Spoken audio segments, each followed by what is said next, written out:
Hello दोस्तों। तो कैसे हैं आप लोग। आज हम फिर से प्रस्तुत हैं पंचतंत्र की एक नई कहानी के साथ। आज की हमारी कहानी है ब्राह्मण और सर्प की कहानी। तो चलिए कहानी को शुरू करते हैं। बहुत समय पहले की बात है। एक नगर में हरिदत्त नाम का एक ब्राह्मण रहता था। उसके पास थोड़ी सी जमीन थी जिससे वह खेती करता था, लेकिन खेती साधारण थी, इसलिए उसे ज्यादा लाभ नहीं होता था। अक्सर वह खाली समय अपने खेत में ही बिताता था। एक दिन गर्मियों की दोपहर में हरिदत्त अपने खेत के पास एक बड़े पेड़ की छांव में आराम कर रहा था। अचानक उसकी नजर पास की जमीन पर गई। वहां उसने देखा कि एक बिल के पास एक बड़ा सा सर्प फन फैलाए बैठा है।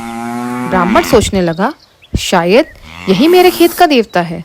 मैंने कभी इसकी पूजा नहीं करी है। अगर मैं इसे प्रसन्न करूं तो शायद ये मुझे सुख और धन देगा। उसने तुरंत पास के घर में जाकर थोड़ा सा दूध लिया, उसे एक मिट्टी के बर्तन में डाला और सर्प के बिल के पास जाकर रख दिया। साथ ही हाथ जोड़कर बोला, हे क्षेत्रपाल देवता, मुझे पहले अपने बारे में पता नहीं था, इसलिए मैं आपकी पूजा नहीं कर पाया। कृपया मुझे क्षमा करें और अपनी कृपा से मेरा जीवन समृद्ध बनाएं। इतना कहकर ब्राह्मण घर को लौट पड़ा। अगले दिन जब ब्राह्मण खेत पर लौटा तो उसने देखा कि दूध वाला बर्तन खाली है और उसमें एक चमकदार सोने की मुद्रा रखी हुई है। यह देखकर वह खुशी से झूम उठा। उस दिन के बाद हरिदत्त ने रोज यही करना शुरू कर दिया। वह दूध का बर्तन बिल के पास रखता और अगले दिन उसे उसमें से एक सोने की मुद्रा मिलती। इस तरह धीरे धीरे ब्राह्मण का जीवन सुखी होने लगा। कुछ समय बाद हरिदत्त को किसी काम से दूसरे गांव जाना पड़ा।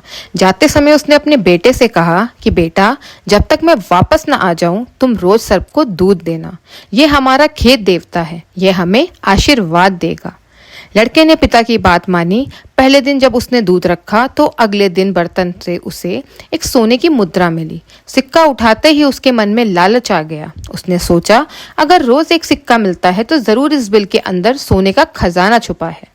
क्यों ना मैं पूरा खजाना निकाल लूं, तब मैं बहुत अमीर हो जाऊंगा।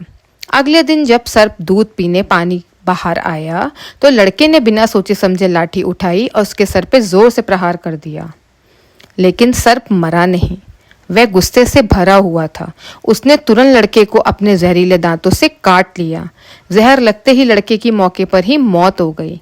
जब हरिदत्त गांव से वापस लौटा और यह दुखद समाचार सुना तो वह फूट फूट कर रोने लगा।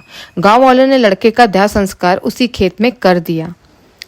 हरिदत्त ने दुखी होकर सोचा, अगर मेरे बेटे ने लालच न किया होता तो वह आज जिंदा होता। सच ही कहा गया है कि लालच का फल कभी मीठा नहीं हो सकता। इस कहानी से हमें क्या सीख मिलती है? हमें कभी लालच नहीं करना चाहिए। लालच इंसान से सही गलत की समझ छीन लेता है और बुरा परिणाम देता है। संतोष और मेहनत ही असली सुख का रास्ता है। अगर आपको मेरी कहानी पसंद आई हो तो कहानी को लाइक एंड मेरे चैनल को सब्सक्राइब करिए। फिर मिलते हैं अगली कुछ नई कहानियों के साथ। तब तक के लिए टाटा, बाय बाय।